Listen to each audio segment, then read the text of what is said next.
Where do you see tapes in the near future right now? Despite all the myths, despite all the hype, despite all the FUD, fear, uncertainty, and doubt, tape is actually alive. Granted, it's been declared dead for, boy, two, three plus decades. Tape is going to be around for at least another decade, but here's the key thing with tape: its role is changing. The technology is evolving, it continues to be enhanced, as well as the ecosystem around it. But the reality is, its role is changing, its role is evolving. I'll say, which technical advancements in tapes do you think could add more usability or usefulness in this area? Well, I mean, certainly there's the general enhancements. In other words, the performance, the capacity, space availability, the compression capability, the worm functionality, the partitioning, being able to support things, for example, with LTFS. All of those help, and all of those are things that help to make tape remain viable, but maybe even open up some new opportunities. What is the next and upcoming technological advancement that you think is potent enough to change the industry? Well, the automatic answer that everybody would probably run with would either be solid state NAND flash or software defined. But I think it's going to be those in addition to things such as the solid state hybrid disk drives. How do you see the acquisition of Whiptail by Cisco and making its serious attempt to enter into the data storage industry? Cisco's been in the data infrastructure space. And when you say data infrastructure space, that means server storage, networking, hardware, software for quite a long time now. Between their partnerships with the EMCs, the NetApp, the HDSs, with the Whiptail, they're just extending that capability. And more importantly, it has brought attention to the fact that Cisco has been selling disk drives independent of EMC, independent of NetApp, independent of Hitachi, independent of others, selling disk drives as a part of their UCS system since their initial launch. All of a sudden now with Whiptail, people realized, hey, Cisco's in this space. Well, so is HP, so is IBM, so is Oracle, so is Dell, and every other server vendor who sells drives along with their servers. All right. Seagate gave the statement, the industry is ill prepared for the future of big data due to slower inflow of investments. What is your stance? Do you think we are not yet able to handle the big data? Well, here's the challenge with big data is that it means different things to different people. And to some people, big data only means analytics and only for the data scientist. Okay, great, fine. But that also means there's this other thing called very big data, VBD, or big fast data, which includes videos, large objects, backup save sets, tarballs, all these other things, which then that's for the rest of us. Here's the challenge there is that it's a combination of supporting bigger bandwidth, bigger items, but also retaining these things for longer periods of time and to start supporting them in a new and different way. Where the big challenge is this: it's time to start using both new as well as existing technologies in new ways, as opposed to just simply trying to use the latest, greatest technology in an old way. That's where Okay. some of the biggest barriers are.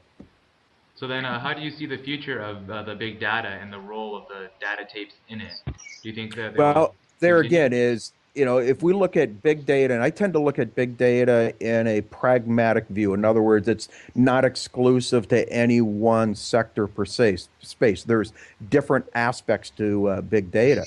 And when you look at big data in general, yeah, there's a key role for tape because, like it or not, that information still needs to be protected.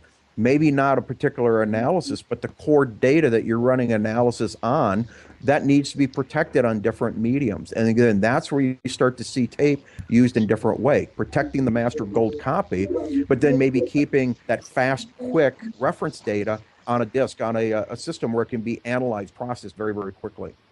All right. All right, we're going to go towards our vendor and supplier questions. As a vendor of storage products, in what ways can you reach effectively to your potential customers? Biggest way, the best way, whether you're the reseller, the integrator, whether you're the channel partner, whether you're the vendor, the OEM, the ODM, whatever it happens to be, is one, clearly articulate your product, your technology, your solution, but also stand out, break away from the rest of the pack, all the other vendors who all tend to tell the same story. They're all doing what each other is doing. Start to innovate by telling your story in a new, in a different way. Start to show people how they can maximize their return on innovation by using existing as well as emerging technologies in a new way. Think outside of the box, think outside of the boundary, as opposed to just using the same plays that everybody else is doing. All right.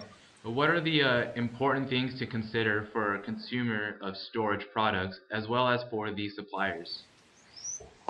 Certainly people look at cost, and cost, like it or not, will always be a key driver. But one of the biggest things that people need to start looking at, as well as being, communicated, being made aware of, is looking beyond the cost per capacity, whether it's the cost per capacity of tape, the cost per capacity of solid state. The number one biggest challenge there is that people look at how much am I getting per cost in terms of that capacity. They have to start looking in terms of how much availability can I get, how much durability can I get per cost, how much productivity, how much performance, how can I actually cut, instead of cutting cost, how can I remove cost from doing business by looking at things in a different perspective. All right. For SMEs, could you point out some best practices to design storage infrastructures? Yeah, Like, absolutely. Whether you're an SME, an SMB, whether you're the super large, super small, the common theme here is when you're or what new technology you can take and try to find a use for, turn the equation around. Get back to the fundamentals of looking at what's the business issue, what's the business problem, what's the business opportunity, what are your needs, what are your wants. Now, how can you align those different tools in your toolbox, those different technologies? How can you align those to a different problem? all right. We're going to go now towards our cloud questions. Where do you see the potential of cloud technology? Oh, in terms of cloud, whether it's cloud computing, cloud storage, whether it's as a service, whether it's public, private, community, hybrid, cooperative, we're scratching the surface. We're just barely beginning. This doesn't mean that we're in the early rounds, but it's just the whole potential for clouds. We are still nowhere achieving the full potential, the full realization where clouds will be. And part of that also means is realizing that clouds mean more than just cutting cost. Yeah, there's some cost savings there, but there can also be additional cost to going cloud. So we have to start realizing that with clouds, the real upside potential is how can you use them in new, innovative ways? And if all you're doing is looking at low cost, you're probably missing out on some of the biggest benefits, biggest potentials of using clouds. All right. In our primary market, the UK, 52% of SMEs are not taking cloud technology on board. Why do you think they are reluctant? Real simple. Whether you're an SME, whether you're actually, the larger the organization, you'll find that number varying. One of the things in there is the fact of whether they're adopting or not, how much adoption are they doing? Okay. So if you go down market, you'll find more people are using some form of cloud, but to varying degrees. The key thing is this: cloud concerns. People have concerns about cloud. Those concerns include cost, confidentiality, availability, security, reliability, compliance.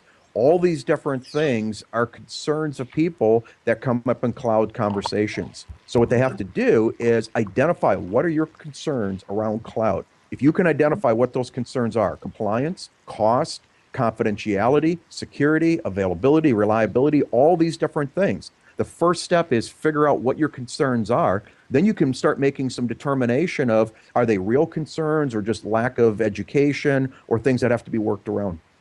All right. And then our last question: how could you tap into this opportunity as a tape media vendor? You know, one of the ironic things is that tape vendors see and hear about the disc people running around telling everybody that tape is dead. Well, that's because for quite a while, the tape industry hasn't been communicating. They've been resting on their laurels, on their success, enjoying the plateau of productivity, so to speak. So part of that is to generate the awareness around tape that it is alive. Some other things come back, for example, Amazon Glacier. You've got other services that are popping up there that, whether they're tape based or not, the reality is that many cloud providers somewhere in their infrastructure may in fact have tape for some role.